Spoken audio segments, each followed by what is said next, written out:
নির্বাচনে বিজয়ী হয়ে আমাদের শহীদ জিয়ার আদর্শের সংগঠনটাকে ওই প্রশ্নতে বসাইতে পারি, এই মনোভাব নিয়ে যদি আমরা চলি, তাহলে আমরা সমন্বয় করে আমাদের মাঝে অনেক কর্মী আছে, অনেক কর্মী আছে, তাদের নিয়ে কিন্তু নেতারা ভাবে খুব কম। আমি এরকমও আমার সম্মানিত আহ্বায়কের সাথে আমি হুসেন আহমেদ মিষ্টি, তার মন মানসিকতা আমি দেখি কর্মী বান্ধব। আপনি একা যাবেন, একা ডাক দিবেন, আপনার কাছে চলে আসবে। সে কিন্তু তাদের দূর থেকে অনেকে অনেক কিছু মনে করে, অনেক কিছু বুঝায়।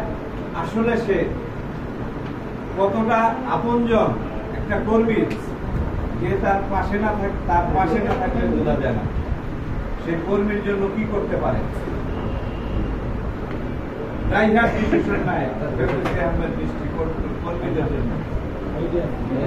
কিন্তু আমাদেরকে অনেক কি করে, তারা যে পরিশ্রম করে। কালকে একসাথেই আমরা বেরোয়েছি যে কোনো প্রোগ্রাম থেকে, সেও 12টায় গেছে, আমিও 12টায় গেছি, অথচ কমিটি সেন্টারে সে এসে বসে 11:30টায়, আমি গেছি 12:30টায়। তাইলে তারা মূল্যায়ন পাবে, তারা কি উপরে যাবে না আমরা উপরে যাব? মূল্যায়ন তারা এই কারণেই পাইছে। আমাদের এখন উত্তরের আহ্বায়ক, আমার রাজনীতি বয়সে ঢাকা মহানগর উত্তর দক্ষিণ না, বৃহত্তর ঢাকা মহানগরের আমি কোন নেতাকে ছোট করে বলবো না, কিন্তু আহ্বায়ক আসার পরে ঢাকা মহানগর উত্তর বিএনপি এত সোচ্চার যে আপনার মেট্রো রেলের স্পিড কি তার চেয়ে বেশি স্পিড ঢাকা মহানগর উত্তর বিএনপি। আমার এই সংগঠনের, আমার রাজনীতির জীবনে আমি এরকম সংগঠক আমি আর দেখি নাই।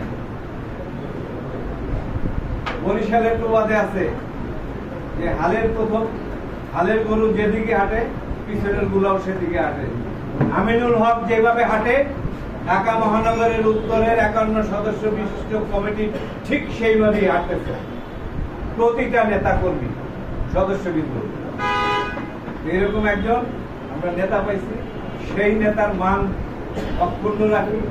এরকম নেতা আমরা আর পাবো কিনা আমি জানি না, হয়তো পাবো, কিন্তু এরকম স্পিরিট, এরকম সুশৃঙ্খল বক্তব্য, সুপরিবেশ, সুরাজনীতিবিদ আমার মনে হয় না আমি পাবো। তার মধ্যে কোনো নাই, অহংকার নাই, অহমিকা নাই, পার্সিয়ালিটি নাই, কিছু নাই। কিন্তু আপনারা বলবেন যে তাইলে একটা এক্সাম্পল হয়তো আসতেই পারে যে কাফরুলের ঘটনাটা কি হইল। এটা আমিনুল হক সাহেবের কিছু করার নাই, তার কিছু করার